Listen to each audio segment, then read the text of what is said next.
بسم الله الرحمن الرحيم الحمد لله رب العالمين والصلاة والسلام على رسول الله وآله وأزواجه وذريته أجمعين. اللهم ربنا أرنا الحق حقا وارزقنا اتباعه وأرنا الباطل باطلا وارزقنا اجتنابه. اللهم أرنا حقائق الأشياء كما هي. ربنا زدنا علما وعملا وإخلاصا يا رب العالمين. اللهم انصر أولياءك في مشارق الأرض ومغاربها. اللهم انصرهم على عدوك وعدوهم إنك على كل شيء قدير. اللهم فرج عنا وعن إخواننا في مشارق الأرض ومغاربها. اللهم نفس كربنا وكربهم. اللهم فرج عنا وعنهم ونفس كربنا وكربهم وثبت أقدامنا وأقدامهم والطف بنا وبهم يا أرحم الراحمين. اللهم احفظ إخواننا اللهم احفظ المسلمين والمسلمات والمؤمنين والمؤمنات في مشارق الأرض ومغاربها وانصرهم على أعدائك جميعا يا رب العالمين يا كاسم الجبارين. صل وسلم على محمد وعلى آلہ وصحبہ وازواجہ وذریتہ اجمعین برحمتک یا ارحم الراحمین. ایک سوال ہے ماشاءاللہ بہت اچھا سوال ہے. تشکیل جدید کے مقدمے کے 7ویں قسم میں آپ نے فرمایا کہ مغربی تہذیب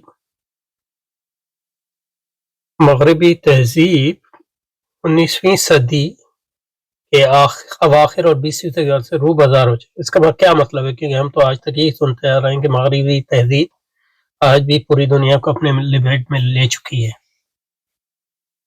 یہ صحیح ہے، وہ لپیٹ میں لے چکی ہے اور لے رہی ہے، لیکن اس سے کوئی تضاد نہیں ہے، تضاد نہیں ہے جو ہم نے کہا. تو اس کو انشاءاللہ وضاحت کریں گے اس کی. تہذیب جو بھی ہوتی ہے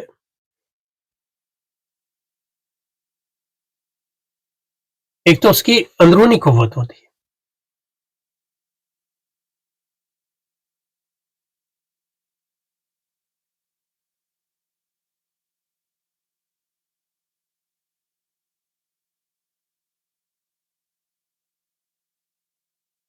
اور ایک اس کی جو ہے اس کی قوت ہوتی ہے بیرونی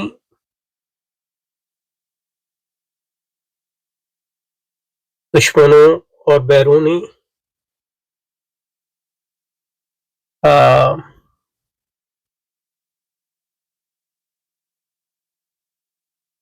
چیلنجز، تحدیات ہے. یہ دو چیزیں ہیں جو دونوں اہم ہیں، اندرونی قوت بھی اور اس کے بیرونی تحدیات، بیرونی چیلنج بھی. اندرونی چیلنجز بھی، لیکن جو اصل بنیاد ہوتی ہے کسی تہذیب کی وہ اس کی اندرونی قوت ہوتی ہے. اور اندرونی قوت جو ہے اس کی ایمانیات اس کی بنیاد ہوتی ہیں ہر تہذیب کی. اب دیکھیں نا، سوویت روس جو تھا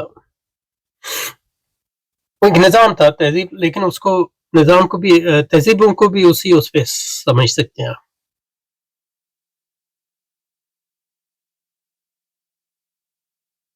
یہ تو نہیں تھا کہ ایک دن وہ اٹھے تو ان کا سارا جو ہے اسلحہ ختم.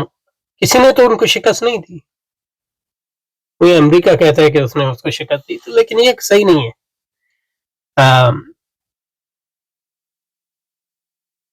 اور مطلب یہ تو بالکل ہی مزے کا خیز ہے کہ افغانستان کی شکست کی وجہ سے جو ہے وہ اس کا زوال آ گیا. ایسی کوئی بات نہیں. جو ان کو شکست ہوئی ان کا اپنا ایمان اٹھ گیا.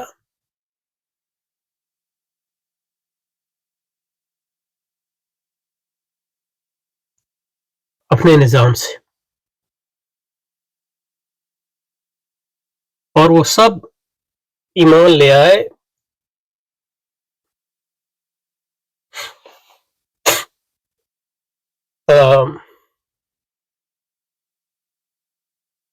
لبرل سرمایہ داری، امریکی سرمایہ داری. اس لیے ان کو شکست نہیں ہوئی. وہ مطلب ان کا ایمان اٹھ گیا اپنے، اور انہوں نے مطلب یہ خود ہی اپنے نظام کو جو ہے ختم کر دیا. جب ایمان اٹھ جاتا ہے اور جو ایمان اصل میں جن کا اٹھتا ہے وہ، اور جس کا ایمان اٹھنا جو ہے ریلیونٹ، یعنی مطلب یہ ہے کہ ریلیونٹ کو اردو میں کیا کہیں گے، یعنی جو اس میں متعلق جن کے ایمان اٹھنے کی زیادہ اہمیت ہے وہ مقتدرہ سے مراد یعنی ایلیٹ جس کو کہتے ہیں، اس سے مراد مطلب یہ ہے کہ صرف آپ اس نظام کے حکمرانوں کا طبقہ نہیں، حکمران بھی، فوجی بھی، لیکن اصل میں جو ان کے علماء ہوتے ہیں اس نظام، یعنی علماء تو نہیں کہنا چاہیے، مطلب جو ان کے یعنی ہمارے علماء کے مقابلے میں جو ان کے علماء ہوتے ہیں، سائنسدان ہو گئے، معاشیات دان ہو گئے، معاشرت دان ہو گئے، ان سب لوگوں کا ایمان جو ہے اٹھ گیا. تو انہوں نے مطلب یہ سوویت ان کے یعنی آج بھی مطلب سوویت یونین کے پاس جو ہے امریکہ سے یعنی رشیا کے پاس، جس نے سوویت یونین کی زیادہ تر اس کو یعنی اس کو وراثت میں آیا، اس کے زیادہ ایٹمی بام ہے امریکہ سے بھی. تو ایسا تو نہیں ہے کہ اس کی ایٹمی بم ختم ہو گئے تھے یا اس کا اسلحہ ختم ہو گیا تھا. وہ کیوں ختم ہو گیا سوویت یونین؟ اس کا ایمان اٹھ گیا تھا اپنے نظام سے، خاص طور پہ ان کی مقتدرہ کا. تو جب 19ویں صدی سے ہم 19ویں صدی کے آخر سے ہم مغربی تہذیب کا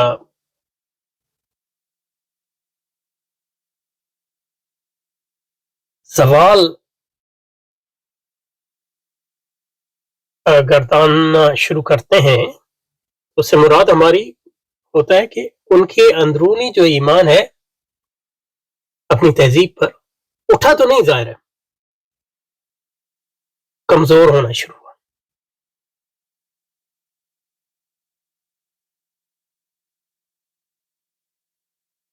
اور وہ کمزور ہونا جو شروع ہوا کئی پہلوؤں سے ہوا اور وہ آج تک جاری ہے.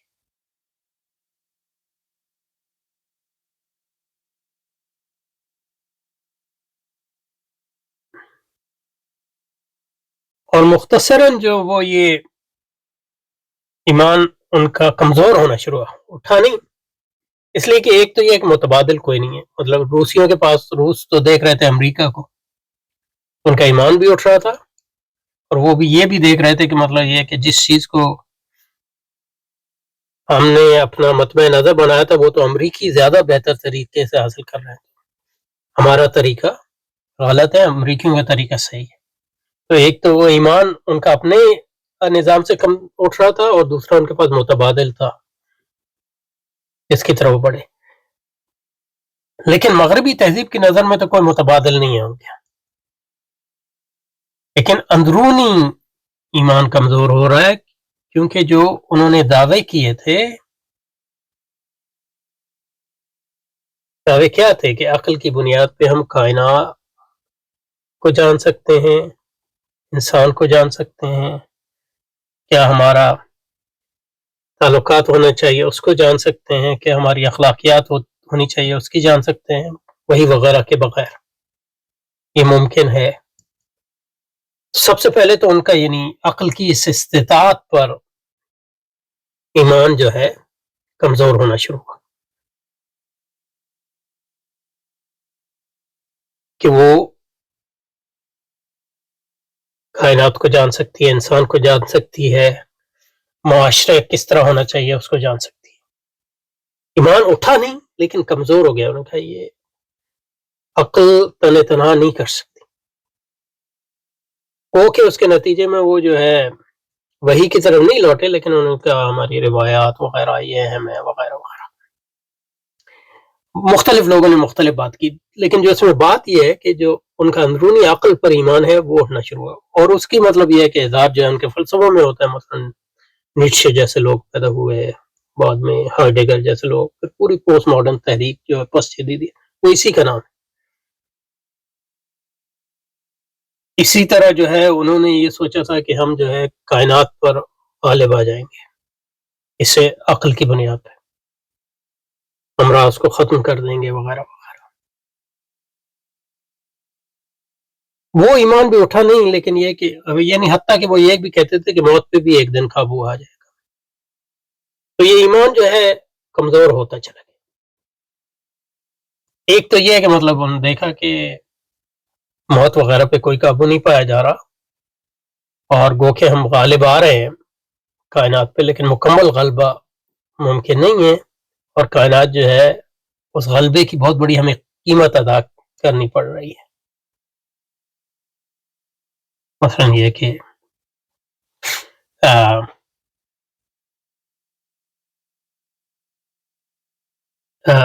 انوائرمنٹل بحران جس کو کہتے ہیں، ماحولیاتی بحران وغیرہ وغیرہ، پوری وہ تحریک شروع ہوئی۔ مثلا یہ کہ جیسے کہا کہ کائنات کو جو ہے، کائنات سے جو ہمارا تعلق ہے وہ غلبے کا تعلق نہیں ہونا چاہیے وغیرہ۔ اور تیسرا یہ کہ ان کا جو سرمایہ دارانہ نظام ہے وہ اس کے اندرونی تضادات بھی ظاہر ہو گئے کہ کس طرح جو ہے وہ بحرانوں کا شکار ہوتا ہے۔ مطلب اس بحرانوں کو ختم نہیں کیا جا سکتا، یہ سائیکل جس کو کہتے ہیں، یہ ہے کہ اس کو ایک جگہ سے دوسری جگہ جو ہے ٹرانسفر کیا جا سکتا ہے، تو یہ مطلب پھر وہ دوبارہ آئے گا، اور ان کے پاس اس کا کوئی طریقہ نہیں ہے کہ اس سے کس طرح نجات حاصل کی۔ پھر یہ ہے کہ مطلب اندرونی تنقیدات یہ ان کے مطلب یہ کہ یہ نظام جو ہے ظلم و ستم اندرونی بھی ناانصافیاں پیدا کرتا ہے، اور بیرونی بھی، یعنی دوسروں کے خلاف اس پر جو ہے، تو یہ سب کے نتیجے میں جو ہے ان کا ایمان جو ہے کمزور ہے۔ اس لحاظ سے ہم کہتے ہیں وہ زوال کا شکار۔ اور یہ ساری چیزیں جو ہیں 19ویں صدی میں شروع ہوئی ہیں، اب جو ہے مزید گہری ہوتی چلی جا رہی، لیکن یہ ہے کہ کوئی متبادل نہیں ہے، اس لیے مطلب یہ ہے کہ اس پروسیس جو ہے یہ جتنا تیز ہونا چاہیے اتنا تیز نہیں ہو رہا، یعنی متبادل ان کی آنکھوں میں نہیں ہے، اور ہم اس کو متبادل کے طور پہ پیش نہیں کر پا رہے وغیرہ وغیرہ۔ اور اگر متبادل ہوتا تو یہ اور زیادہ تیز ہو جاتا۔ اس میں آخری بات یہ کرنا چاہتا ہوں کہ تہذیبیں اگر زوال پذیر بھی ہوں اور ان کا کوئی متبادل نہ ہو، تو پھر بھی وہ مطلب صدیوں تک جا سکتی ہیں اپنے زوال کے باوجود، اور گو کہ اپنے فی نفسی وہ زوال کا شکار ہے، لیکن کیونکہ کوئی متبادل نہیں ہے، اور وہ ان کی چمک دمک اب بھی دوسروں کے لیے تو بہت زیادہ ہے جنہوں نے اس تہذیب کو ابھی برتا ہی نہیں ہے، تو ان کے مقابلے میں تو ان کو غلبہ ہے، کیونکہ مطلب یہ ہے کہ ان کی ٹیکنالوجی بھی ہے وغیرہ وغیرہ۔ تو یہ بات ہے، اس سے یہ مراد نہیں ہوتا کہ وہ ختم ہو جائیں گے بغیر جد و جہد کے، ایسا نہیں ہوتا۔ ایک آدمی ہے، مطلب یہ ہے کہ وہ جرمن معیشت دان ہے، اس نے مضمون لکھا، بعد میں اس کو کتاب کی شکل میں بھی شائع کیا، اس کا انگریزی ترجمہ ہے how the capitalism will end, سرمایہ داری کیسے ختم ہوگی۔ اس کو یقین ہے کہ یہ ختم ہوگی، لیکن یہ کہ وہ یہ کہتا ہے اپنے آپ ہی ختم ہوگی، کیونکہ اس کا اندرونی جو طاقت ہے بحرانوں سے نپٹنے کی وہ کم سے کم ہوتی چلی جائے، لیکن وہ کہتا ہے کیونکہ متبادل نہیں ہے تو اس لیے اس کی جگہ کوئی چیز نہیں لے گی، بلکہ یہی اپنی جو ہے تتر بتر شکل میں صدیوں تک جو ہے ہمارے سر پر مسلط رہے گی۔ تو یہ مختصراً جو ہے میں نے آپ کو بیان کرنے کی کوشش کی، اس پہ کوئی مزید سوال ہوں تو انشاءاللہ وہ بھی ان کا بھی جواب دیا جا سکتا ہے۔ سبحانک اللہم و بحمدک، اشہد ان لا الہ الا انت، نستغفرک و نتوب الیک، وصلی وسلم علی سیدنا محمد وعلی آل سیدنا محمد وبارک وسلم۔ سبحان ربک رب العزة عما یصفون وسلام علی المرسلین والحمد للہ رب العالمین، آمین آمین یا رب العالمین۔